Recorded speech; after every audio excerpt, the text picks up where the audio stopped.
बेरमपुर गांव रात का समय था। पूरा गांव अंधेरे में डूबा हुआ था। हवा इतनी ठंडी थी कि लोगों की सांसें कांप रही थी। गांव के बीचों बीच तांत्रिक ने एक विशाल अग्निकुंड जलाया था। उसकी आंखें बंद थीं और हाथ में राख से बना त्रिशूल था। अचानक पूरे गांव के कुत्ते एक साथ भौंकने लगे। पेड़ों की डालियां अपने आप हिलने लगी। मुखिया डरते हुए बोला, बाबा क्या वो सच में आ चुके हैं? तांत्रिक धीरे धीरे आंखें खोलता है। उसकी आंखें पूरी लाल हो चुकी थी। वो गांव के अंदर आ चुके हैं। उसी समय मेघना अपने कमरे में सो रही थी। अचानक उसे एक अजीब सपना दिखाई देता है। एक पुराना किला, खून से भरी दीवारें और सफेद कपड़ों में एक लड़की। वो लड़की बार बार सिर्फ एक शब्द बोल रही थी, दमयंती,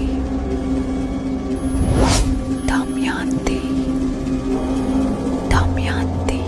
मेघना डरकर उठ जाती है। उसकी सांसें तेज हो रही थी। तभी कमरे का दरवाजा अपने आप खुलता है और बाहर कोई खड़ा था। धीरे धीरे वो परछाई सामने आती है। वो राजकुमारी थी, लेकिन उसकी आंखें पूरी काली थी। राजकुमारी डरावनी आवाज में बोलती है, तुम्हें किले तक पहुंचना ही होगा। सच सिर्फ वहीं मिलेगा। और अचानक वो गायब हो जाती है।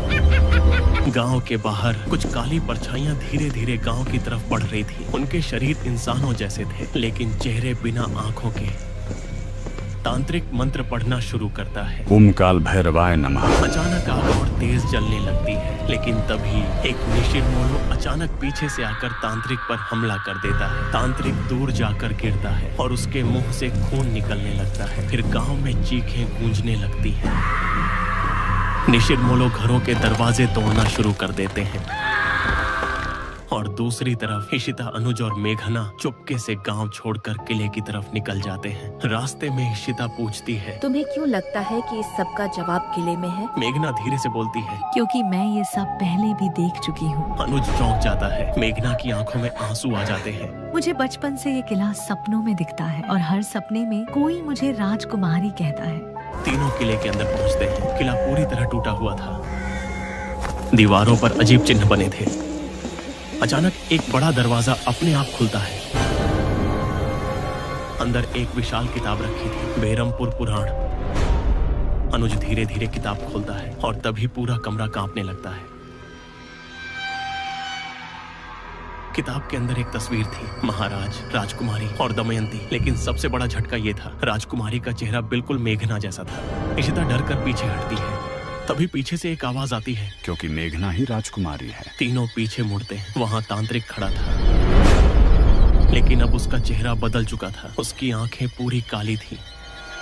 अचानक मेघना के हाथ पर एक चमकता हुआ निशान बन जाता है। उसे सब कुछ याद आने लगता है। पुराना महल, महाराज, दमयंती की चीख। मेघना जोर से चिल्लाती है।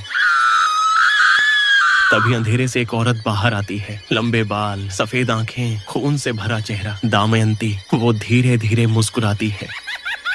400 साल बाद आखिर तुम वापस आ ही गई। और अचानक पूरा किला अंधेरे में डूब जाता है। सिर्फ मेघना की चीख सुनाई देती है। अगली सुबह पूरा गांव खाली था। न कोई इंसान, न कोई आवाज। सिर्फ किले के बाहर खून से एक शब्द लिखा था, दमयंती लौट चुकी है। हमने अब ये तो जान लिया कि मेघना ही राजकुमारी है, लेकिन दमयंती 400 साल बाद क्यों आई? आगे मेघना के साथ क्या हुआ? इन सभी सवालों के जवाब जानने के लिए हमारे साथ बने रहिए निशिरमोलो के अगले भाग।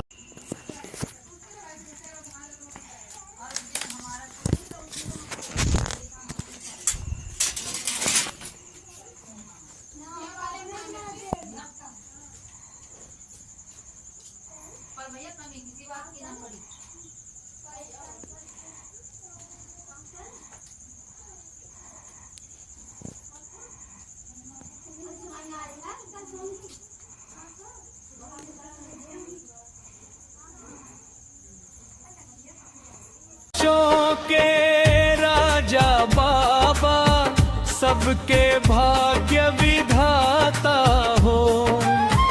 दीन दुखी की सुनने वाले तुम ही पालनहारा हो। टूटी आशा लेकर अपनी तेरे